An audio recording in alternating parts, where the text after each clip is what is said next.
Nós vamos abrir a palavra de Deus nessa manhã mais uma vez, desta vez no livro de Gênesis.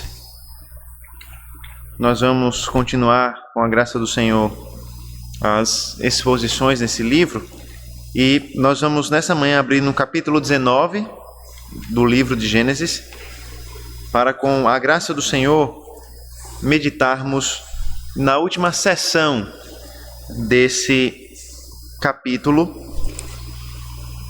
Sendo assim, nós vamos ler a partir do versículo 30 até o versículo 38, e com a graça do Senhor encerraremos hoje mais um capítulo do livro de Gênesis. Gênesis, capítulo 19, a leitura a partir do versículo 30 até o versículo 38, com a graça do nosso Senhor.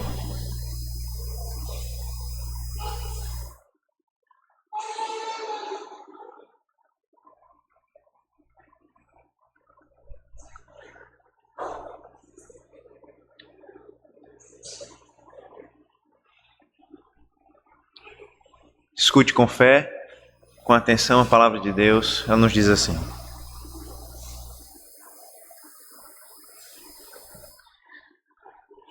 Ló partiu de Zoar e habitou no monte, ele e as duas filhas, porque receavam permanecer em Zoar. Ló habitou numa caverna e com ele as duas filhas. Então a primogênita disse à mais moça: Nosso pai está velho, e não há homem na terra que venha isso conosco, segundo o costume de toda a terra. Venha, vamos embebedá-lo com vinho, deitemo-nos com ele e conservemos a descendência de nosso pai. Naquela noite deram de beber vinho a seu pai, e entrando a primogênita se deitou com ele, sem que ele o notasse, nem quando ela se deitou, nem quando se levantou. No dia seguinte, a primogênita disse à mais nova: Ontem à noite deitei-me com meu pai. Vamos embebedá-lo também esta noite. Entre e deite-se com ele, para que preservemos a descendência de nosso pai. De novo, naquela noite, deram de beber vinho a seu pai. E, entrando a mais nova, se deitou com ele, sem que ele o notasse, nem quando ela se deitou, nem quando se levantou. E assim as duas filhas de Ló ficaram grávidas do próprio pai. A primogênita deu à luz um filho e lhe deu o nome de Moabe. Este é o pai dos moabitas até o dia de hoje. A mais nova também deu à luz um filho e lhe deu o nome de Ben-Ami. Este é o pai dos amonitas até o dia de hoje. Amém. Nós vamos ler a palavra, depois de ler a palavra do Senhor nessa manhã, pedindo a sua graça e o seu auxílio na nossa reflexão, na nossa meditação na palavra do Senhor. Oremos ao nosso Deus mais uma vez, contando com sua graça e seu auxílio. Oremos ao Senhor. Senhor nosso Deus, nós mais uma vez lemos a tua palavra nessa manhã. E o nosso desejo, Pai, é de fato compreender o que ela tem a nos dizer nessa manhã. Compreender, Senhor, como o final da história de Ló e das suas filhas, um final certamente inesperado, um final certamente triste, pode nos ensinar nessa manhã. Que o Senhor Deus possa nos dar graça, capacitação que vem do Senhor, do próprio Espírito, para compreender as implicações, as aplicações da palavra do Senhor em nossas vidas, para que saiamos daqui nessa manhã transformados, não só pelas orações, pelos louvores, mas também pela palavra lida e pregada aos nossos corações. Essa é a nossa oração, em nome do Senhor Jesus Cristo. Amém. Irmãos, você já deve ter percebido como o meio onde nós vivemos pode nos influenciar. Você já deve ter percebido como as circunstâncias que nós experimentamos, o meio onde nós estamos, pode influenciar nossas decisões, nossa maneira de se comportar, nossa maneira de pensar, de agir e assim por diante. Isso é muito perceptível nas crianças, não é? A depender do comportamento dos pais, as crianças imitam. A depender dos colegas que elas tenham, elas vão mudando sua forma de falar, sua forma de agir, sua forma de se comportar. É muito perceptível, irmãos, como nós somos susceptíveis às influências externas, como o meio onde vivemos, as circunstâncias onde nós estamos inseridos influenciam quem nós somos e como nós agimos.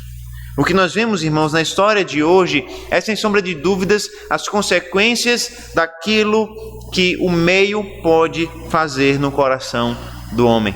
A história que nós vemos hoje, ou o final da história de Ló que lemos hoje, é um exemplo muito claro de como o meio onde nós vivemos pode ter uma influência decisiva e perigosa em nossas vidas. Desde a segunda parte, irmãos, do capítulo 18 de Gênesis, nós temos visto como o autor tem focado nessas cidades chamadas Sodoma e Gomorra e na família de Ló. Nós temos visto que praticamente o final do capítulo 18 até o capítulo 19 é um parêntese na história de Abraão para focar na família de Ló, para focar na história de Sodoma e Gomorra. Abraão ainda está com Sara, Abraão ainda não teve Isaac, não teve o filho da promessa, mas os olhos de Gênesis nos fazem ver agora a família de Ló mais especificamente. E nós vimos então como o Senhor Deus enviou 2 anjos, 2 mensageiros até Ló, até a cidade de Sodoma e de Gomorra, para ali observar a maldade dessas 2 cidades. Nós vimos como esses visitantes chegaram até Ló, nós vimos como eles foram tratados e bem recebidos por Ló, porém nós vimos também como eles foram maltratados pelos habitantes daquela cidade. Nós vimos então a maldade daquela cidade, a perversidade daqueles homens, chegando ao ponto de desejarem abusar sexualmente daqueles anjos que eles imaginavam ser homens. E nós vimos que o pecado daquela cidade era tão grande, de tão grande imoralidade, que Deus então decide derramar juízo sobre os perversos ali. Deus então decide derramar esse juízo, porém, em sua graça e bondade, Deus salva a família de Ló. Nós vimos isso muito bem. Nós vimos como Deus ordenou a Ló que Ló saísse de Sodoma, junto com a sua esposa, suas 2 filhas, até mesmo seus genros. Porém, nós vimos também como a família de Ló foi se desintegrando ao longo do caminho.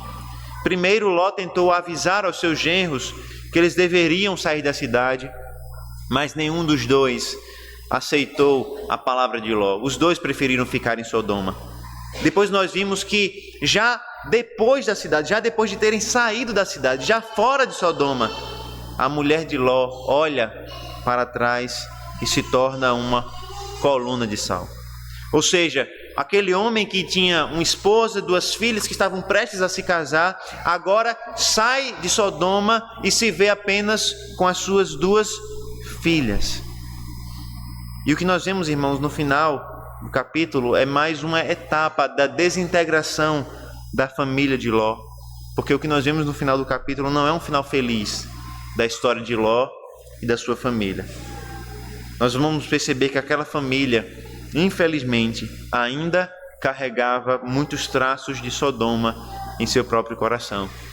Deus havia destruído Sodoma, mas ao que parece Sodoma ainda estava viva no coração da família de Ló.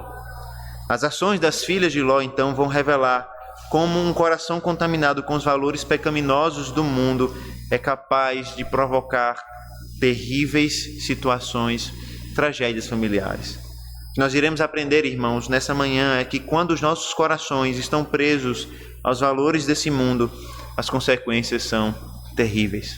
Quando o nosso coração está preso e é influenciado pelos valores do mundo, as consequências são terríveis.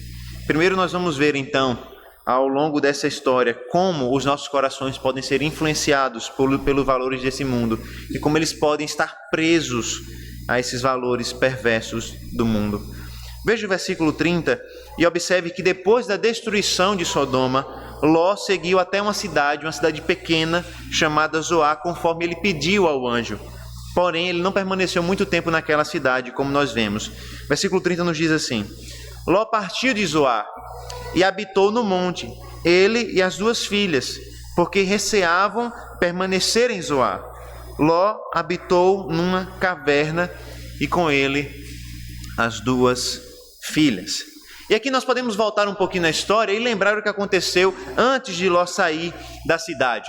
Quando os anjos avisaram a Ló que ele deveria sair da cidade, um dos anjos deu a seguinte ordem: Ló, saia com a sua família e busque refúgio no monte. Mas nós lembramos também que Ló não quis obedecer aquela ordem. Pelo contrário, Ló argumentou com o anjo e pediu que ele não precisasse fugir para o monte, mas para que ele fugisse para uma pequena cidade chamada Zoar. E um dos argumentos de Ló é que, aparentemente, ele não conseguiria levar a sua família até o monte a tempo, antes que a destruição viesse sobre Sodoma. É por isso, então, que ele pede ao anjo para morar na cidade de Zoar, e o anjo, em nome de Deus, através da graça de Deus, permite que isso aconteça. O anjo, então, permite que Ló vá morar nessa pequena cidade chamada Zoar. Mas parece, irmãos, pelo versículo 30, que Ló não passou muito tempo naquela pequena cidade. Logo ele saiu e foi para justamente o monte.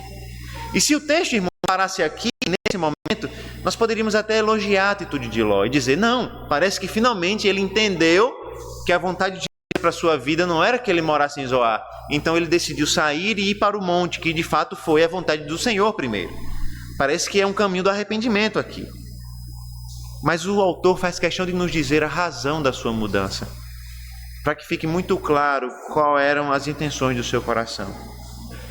O texto nos diz que ele saiu de Zoar por causa de medo. Se a sua dificuldade inicial de ir para o monte mostrou como ele tinha dificuldades de crer e confiar em Deus, a sua saída de Zoar também é um sinal disso. Ló não foi para Zoar porque confiava em Deus, ele foi para Zoar justamente porque ele temia pela sua própria vida. Da mesma forma, Ló sai dessa cidade não porque confia em Deus, mas porque teme pela sua própria vida. Ló teme pela sua segurança e mais uma vez ele demonstra que sua fé é inconstante. Ora, se Deus quisesse destruir Ló, ele teria feito em Sodoma. Pelo contrário, Ló viu evidentemente como Deus foi bondoso e gracioso com ele. Mas Ló ainda assim mostra uma fé inconstante, uma fé desequilibrada. As ações de Ló, irmãos, expressam muito bem a nossa inconstância na fé, não é mesmo?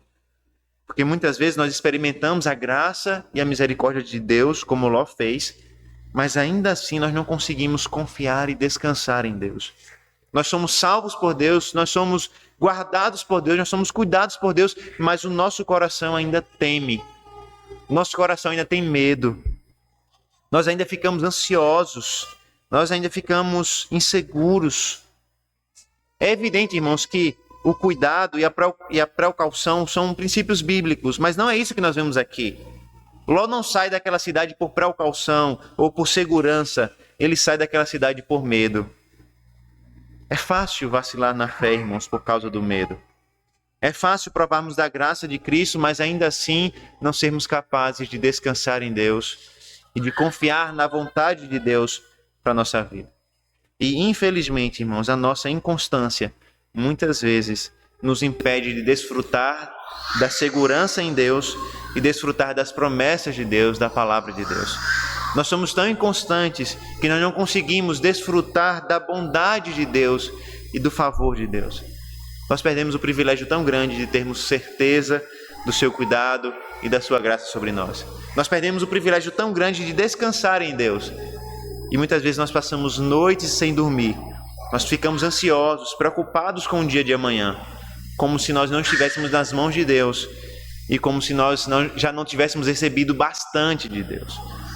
E é justamente por causa dessa inconstância, desse medo, que Ló decide morar numa caverna com as suas duas filhas.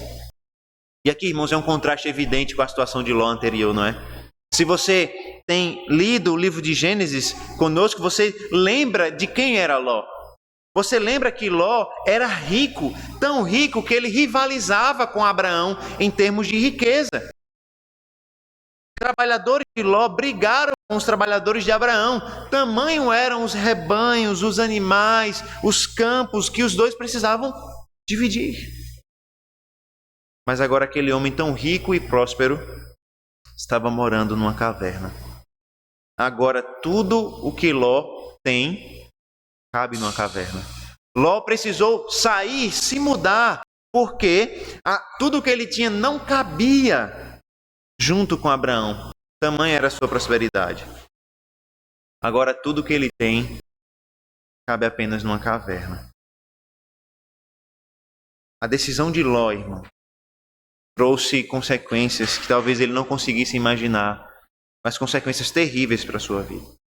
Nós vimos como Ló escolheu uma terra fértil, Ló escolheu uma terra onde ele iria prosperar, onde ele iria crescer financeiramente, afinal de contas, as terras que ele escolheu pareciam um jardim de Deus. Porém, o que ele colheu da sua decisão foi um prejuízo imensurável, não financeiramente, mas um prejuízo imensurável para a sua família. A decisão de Ló de levar a sua família para viver no meio de uma cidade perversa como Sodoma trouxe para ele um prejuízo incontável. Ló não só perdeu tudo o que ele tinha financeiramente falando, ele perdeu a sua família. A sua esposa ficou com o coração em Sodoma, os seus genros foram destruídos em Sodoma e as suas filhas vão mostrar logo mais que o coração delas ainda pertencia a Sodoma. A consequência mais severa da escolha de Ló foi a desintegração espiritual da sua família. Veja que nos versículos 31 e 32 nós vamos ver mais um passo dessa desintegração. Quando as filhas de Ló tramam um plano que reflete a imoralidade de Sodoma em seus corações. Versículos 31 e 32. Então a primogênita disse à mais moça: nosso pai está velho, e não há homem na terra que venha unir-se conosco, segundo o costume de toda a terra. Venha, vamos embebedá-lo com vinho, deitemo-nos com ele e conservemos a descendência de nosso pai. Veja, irmãos, que aqui quem toma a iniciativa é a irmã mais velha, não é a primogênita. E juntas essas duas irmãs tramam um plano imoral e terrível. E aqui a razão para essa iniciativa imoral e terrível parece ser a impossibilidade do casamento. Nós vamos ver mais adiante que não é só a impossibilidade do casamento, mas é a impossibilidade de ter filhos. E aqui, primeiro elas chegam a refletir sobre a situação presente e primeiro elas dizem: o nosso pai já está velho. E a menção da idade de Ló aqui, irmãos, parece ter algumas razões. Primeiro porque, pelo costume da época, os pais arranjavam os casamentos. E Ló já estava velho e ainda assim não havia casamento para as duas filhas. Elas temiam que Ló não tivesse mais tempo de vida para conseguir pretendentes. Afinal de contas, todo o laço social de Ló foi destruído em Sodoma, não é?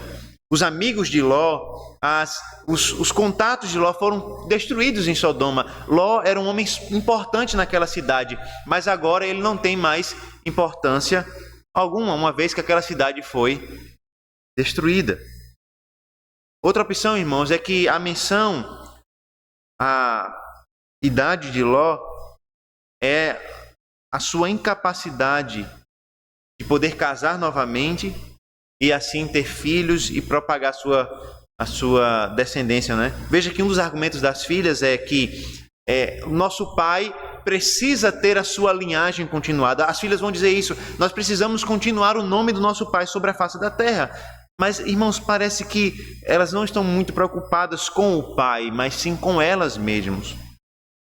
A primogênita afirma que não havia homem na terra para se unir a ela. E duas coisas devem ser observadas aqui nessa frase: não havia homem na terra. A primeira é que essas palavras descrevem uma situação provocada por Sodoma, pela destruição de Sodoma e Gomorra, ou seja, os homens que elas conheciam, os pretendentes que elas tinham, a rede de contatos para o casamento que elas tinham foi destruída em Sodoma.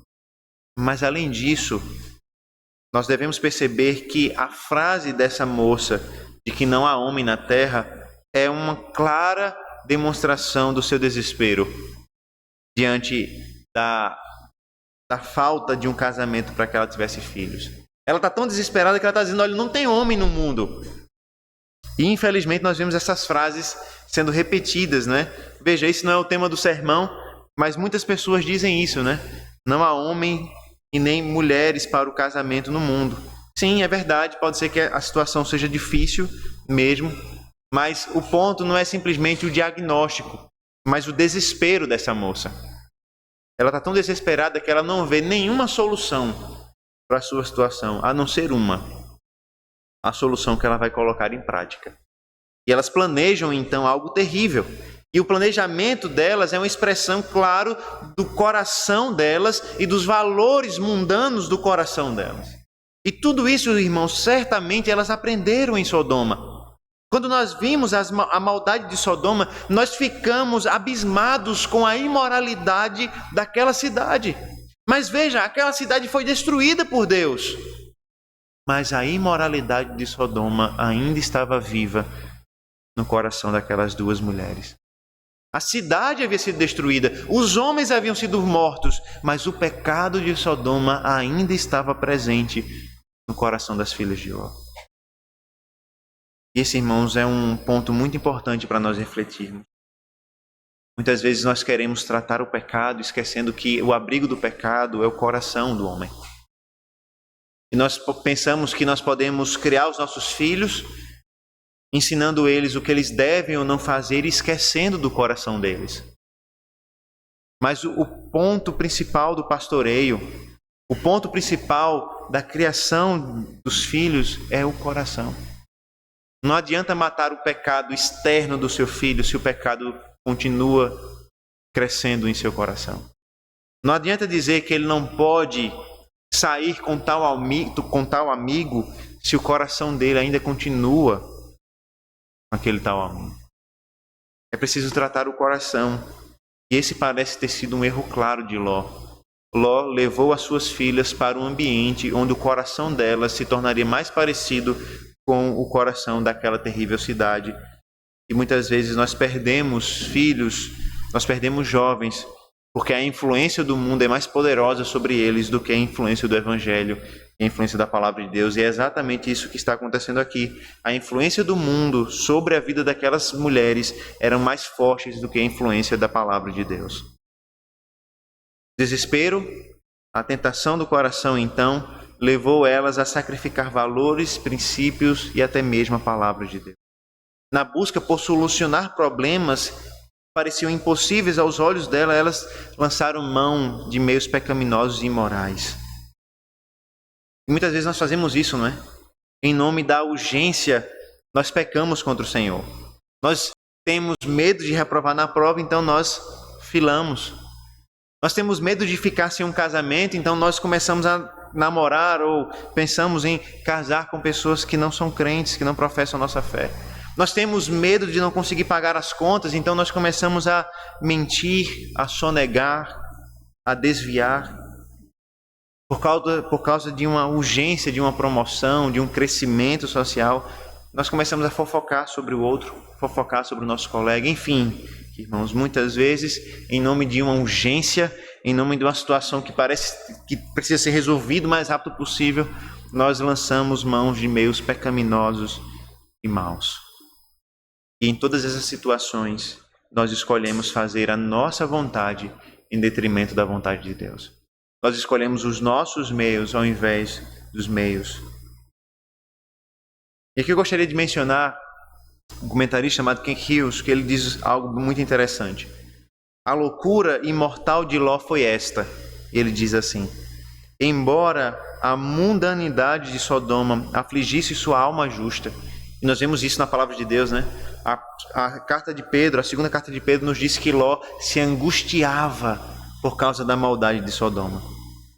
Mas mesmo embora essa mundanidade afligisse a alma de Ló, ele viveu o mais próximo possível do mundo, agarrando-se ao mundo como se fosse a sua própria vida até o amargo fim. Em outras palavras, irmãos, no seu coração, Ló estava angustiado, amargurado pela perversidade e imoralidade de Sodoma, mas ele não conseguia deixar Sodoma.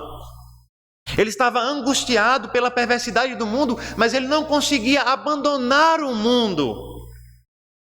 E, infelizmente, irmãos, é possível viver no mundo angustiado por sua maldade e perversidade, sem percebermos o quanto o mundo ainda influencia o nosso coração, nossas palavras, nossos desejos nossos pensamentos e nossos planos. Nós podemos, irmãos, assimilar os valores do mundo sem sequer percebermos. Nós podemos, em nossas orações, em nossas palavras, rejeitar os valores do mundo, mas em nosso coração abraçá-los e nos apegar a eles. Exemplos disso, nós poderíamos mencionar o materialismo, nós poderíamos mencionar o amor às coisas materiais que nós temos. E nós constantemente nós falamos isso, e como esse mundo é consumista, como esse mundo valoriza as coisas de hoje, de agora, como o mundo valoriza a roupa, os bens financeiros, o status social. Mas muitas vezes nós somos mais influenciados por esse amor aos bens do que nós gostaríamos de admitir. Muitas vezes nós deixamos de servir ao Senhor na igreja, justamente porque nós estamos apegados a esses bens materiais. Muitas vezes nós deixamos de vir à igreja, aos cultos, porque nós estamos preocupados com a nossa renda e nós precisamos trabalhar para não passar necessidade. Muitas vezes nós negligenciamos as coisas do mundo, porque nós não confiamos que Jesus Cristo irá cumprir a sua palavra, quando ele nos diz que devemos buscar o reino de Deus em primeiro lugar e as demais coisas serão acrescentadas. Nós falamos contra o materialismo, mas muitas vezes ele está mais enraizado no nosso coração do que nós gostaríamos. Além disso, muitas vezes nós criticamos a busca pelo prazer desse mundo. Nós criticamos a pornografia, nós criticamos as imoralidades desse mundo, mas muitas vezes nós estamos mais apegados a essas coisas do que nós, de fato, gostaríamos ou estamos prontos para admitir. Nós assistimos as mesmas séries que todo mundo assiste, sem nenhum pudor. Nós rimos dos mesmos memes imorais ou das mesmas piadas imorais que todo mundo ri, sem nenhum pudor. Nós compartilhamos em nossas redes sociais conteúdos que deveriam envergonhar a nossa fé, sem nenhum pudor, porque afinal de contas todo mundo faz essas coisas.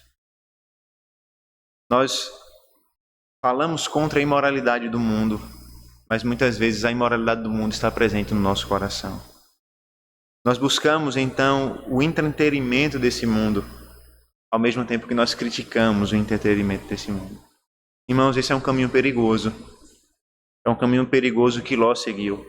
Em seu coração, Ló se angustiava pela perversidade desse mundo, mas aquela perversidade estava mais presente no seu coração e no coração das suas próprias filhas que ele poderia imaginar.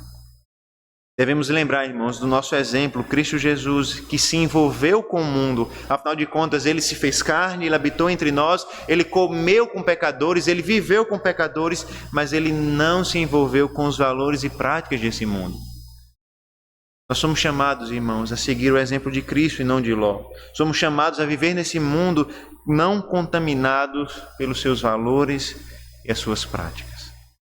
Nós devemos tomar cuidado, irmãos, para que sem que percebamos os valores do mundo, a urgência das coisas desse mundo, possam estar tão arraizados no nosso coração que quando nós nos damos conta, nós estamos presos a elas. O que nós vamos ver então nos versículos seguintes é que as consequências dessa corrupção então no coração são terríveis para Ló e para suas filhas. Vejam que a partir do versículo 33, aquelas moças colocam um terrível plano em prática. Naquela noite deram de beber vinho a seu pai, e entrando a primogênita se deitou com ele, sem que ele o notasse, nem quando ela se deitou, nem quando se levantou. No dia seguinte, a primogênita disse à mais nova: ontem à noite deitei-me com o meu pai. Vamos embebedá-lo também esta noite. Entre e deite-se com ele, para que preservemos a descendência do nosso pai. De novo, naquela noite deram de beber vinho a seu pai, e entrando a mais nova se deitou com ele, sem que ele o notasse, nem quando ela se deitou, nem quando se levantou. Observe, irmãos, um detalhe muito interessante. Não demorou muito para que as filhas de Ló colocassem o seu plano em prática. Elas pensaram no plano e na mesma noite elas colocaram o plano em prática. Naquela mesma noite elas embebedaram seu pai e a primogênita se deitou com ele. E veja que o texto nos diz aqui que a embriaguez de Ló foi tamanha porque ele não notou nem quando a sua filha se deitou, nem quando ela se levantou. E a mesma coisa aconteceu no dia seguinte. Novamente Ló se embriagou e novamente ele se deitou com uma das suas filhas, agora mais nova. E da mesma maneira, o texto nos diz que ele não percebeu nem quando ela se deitou, nem quando ela se levantou. E aqui, irmãos, nós devemos ter consciência, primeiro, de que essas palavras nos mostram o estado deplorável de Ló, não é? Ele estava tão bêbado que era incapaz de tomar decisões ou até mesmo de reconhecer as suas filhas. Como nos diz um comentarista antigo, ele nos diz algo assim: as palavras ele não sabia ou não conheceu quando ela deitou e se levantou, não afirmam que Ló estava inconsciente, até porque inconsciente Ló não conseguiria fazer aquilo que foi feito naquela noite. Mas essas palavras nos dizem ou significam que o seu estado de embriaguez, embora não totalmente inconsciente, ele se deitou com as suas filhas sem saber claramente o que estava acontecendo. Em outras palavras, irmãos, Ló não tinha naquele momento condições de tomar decisões, de reconhecer as suas filhas e de entender o que estava sendo feito. Isso não quer dizer, irmãos, isso não quer dizer que Ló era inocente. E nesse momento nós temos que ressaltar duas coisas aqui. Primeiro, que o narrador, o próprio autor do livro de Gênesis, Moisés, descreve essa passividade de Ló, essa incapacidade de Ló de tomar decisões para ressaltar a culpa das filhas. Ou seja, o ponto básico do autor é que as filhas planejaram e as filhas desonraram o pai. Elas eram as principais responsáveis. Ló foi desonrado pelas suas próprias filhas. Por outro lado, a narrativa, irmãos, não esconde os erros de Ló. Afinal de contas, Ló não é o primeiro personagem bíblico a se embriagar e cometer um pecado dessa forma. O próprio Noé fez isso, não é? Noé se embriagou e foi vítima dos seus filhos. Algo semelhante acontece aqui. Ló se embriagou e foi vítima das suas filhas. Porém, Ló é culpado não só pela embriaguez, mas por aquilo que fez. Afinal de contas, a embriaguez e a passividade não torna alguém inocente. Pelo contrário, a embriaguez depõe contra ele. Ele se deixou embriagar e ele, de fato, se deitou com as suas filhas, mesmo que no estado de embriaguez ele não conseguisse reconhecer ou tomar decisões corretas. Ele estava bêbado, mas ele ainda era culpado pelo que aconteceu. E o que aconteceu, irmãos, era extremamente grave, não só para as Escrituras, mas para toda a cultura da época. Primeiro, o Antigo Testamento explicitamente condena o incesto, inclusive condenando à morte o homem que se deita com as suas filhas ou com as suas noras. A gente vê isso em Levítico, no próprio livro do profeta Ezequiel também. Mas, como nos lembram os comentaristas, o incesto era proibido não só pela Bíblia, mas até mesmo pela cultura da época. Por exemplo, no famoso Código de Hammurabi da época, né, ou até mesmo anterior, nós temos a clara proibição do incesto. Outras leis de outros povos proibiam esses pecados, punindo esses pecados até mesmo com a morte. Em outras palavras, até mesmo para as nações pagãs, até mesmo para os povos que não temiam a Deus e que não tinham a palavra de Deus, o incesto era algo terrível e digno de punição, até mesmo punição de morte. Em outras palavras, irmãos, não havia dúvidas de que tanto Ló como as suas filhas sabiam muito bem que o incesto era um pecado terrível diante de Deus. Mas mesmo assim, elas tomaram a decisão de executar o terrível plano. Como consequência, elas ficaram grávidas. Os versículos 36 até o 38 nos dizem isso. E assim as duas filhas de Ló ficaram grávidas do próprio pai. A primogênita deu à luz um filho e lhe deu o nome de Moabe. Este é o pai dos moabitas até o dia de hoje. Versículo 38. A mais nova também deu à luz um filho e lhe deu o nome de Ben-Ami. Este é o pai dos amonitas até o dia de hoje. Irmãos, o nome dessas duas crianças carregam a lembrança da concepção. O nome Moabe significa literalmente do pai, né? Recebido do pai ou do pai. E o nome Ben-Ami significa literalmente literalmente filho do meu parente, não é? Esses dois meninos foram frutos de um relacionamento pecaminoso entre pai e filha. E a consequência não vai ser só para a família de Ló. A família de Ló certamente foi destruída por esse pecado. Mas esses dois meninos gerarão povos. Os moabitas e os amonitas se tornaram vizinhos de Israel na terra prometida. Os moabitas habitavam territórios próximos da terra prometida, assim como os amonitas também.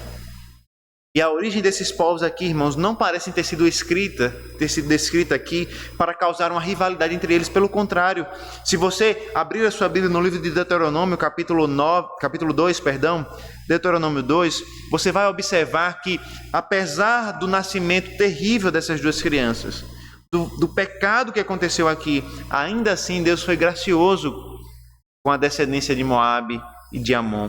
Veja, Deuteronômio capítulo 2, primeiro versículo 9, diz assim: Então o Senhor me disse: Não provoque Moabe e não entre em conflito com eles, porque não darei a você a herança da terra deles, porque dei-a em herança aos filhos de Ló.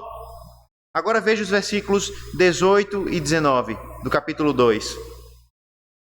Hoje você passará por Ar, na fronteira de Moabe, e chegará até diante dos filhos de Amon. Não os provoque, não entre em conflito com eles, porque da terra dos filhos de Amon não lhe darei herança, porque a tenho dado por herança aos filhos de Ló. Veja, irmãos, como apesar do pecado que aconteceu aqui em Gênesis 19, Deus não trata os filhos de Moabe e de Amon como inimigos no primeiro momento. Eles recebem bondade de Deus. Mas isso não significa que a história entre Israel e esses povos terminam aqui. Pelo contrário, os moabitas e amonitas se tornam inimigos de Israel. Mas não porque Israel atacou eles. Pelo contrário, o que acontece é o caminho inverso. Os moabitas e amonitas tratam Israel mal. E por causa disso, então, há conflito entre eles. Inclusive, os irmãos vão lembrar da famosa história de Balaão. E os irmãos vão lembrar que Balaão foi contratado, convocado pelo rei de Moabe para amaldiçoar Israel. De maneira que eu peço que você abra novamente em Deuteronômio capítulo 23. Deuteronômio 23, nós vamos ler versículos 3 e 4. Que nos mostram como era impensável que um amonita ou moabita entrasse no meio da Assembleia de Deus, no meio do culto a Deus. Deuteronômio 23, versículos 3 e 4 diz assim: Nenhum amonita ou moabita entrará na Assembleia do Senhor, nem ainda a sua 10ª geração entrará na Assembleia do Senhor eternamente. Porque não foram ao encontro de vocês com pão e água no caminho, quando vocês estavam saindo do Egito, e porque contrataram Balaão, filho de Beor, de Petor, da Mesopotâmia, para amaldiçoar vocês. Veja, irmãos, claramente Deus havia proibido que moabitas e amonitas entrassem no meio do culto a Deus, no meio da Assembleia do povo de Deus. Mas nós não devemos esquecer, por mais Deus tenha derramado juízo sobre esses dois povos, o Senhor escolheu uma moabita chamada Ruth para ser a bisavó do rei Davi, como nós lemos lá em Ruth capítulo 4. Mas não só isso, Deus escolheu uma moabita chamada Ruth para fazer parte da linhagem do Messias prometido, do Senhor Jesus Cristo. E através desse Messias prometido, como nos diz o apóstolo Paulo, todo homem e mulher, seja de qual povo for, pode obter perdão e salvação e se tornar um filho de Abraão pela fé. De maneira, irmãos, que nós vemos o início trágico dos moabitas, dos amonitas, nós vemos a história trágica deles, mas nós vemos também que Deus redime pecadores de todos os povos. Deus salva pecadores de todas as nações. De maneira que quando nós abrimos no Evangelho de Mateus, por exemplo, nós podemos ver que lá na linhagem de Jesus Cristo está Ruth, a Moabita, salva por Deus, parte da descendência do Messias prometido. Irmãos, o final da história de Ló e da sua família devem nos alertar a respeito do quanto o nosso coração pode estar preso aos valores do mundo. E deve também nos alertar a respeito das consequências terríveis que isso pode trazer a nós.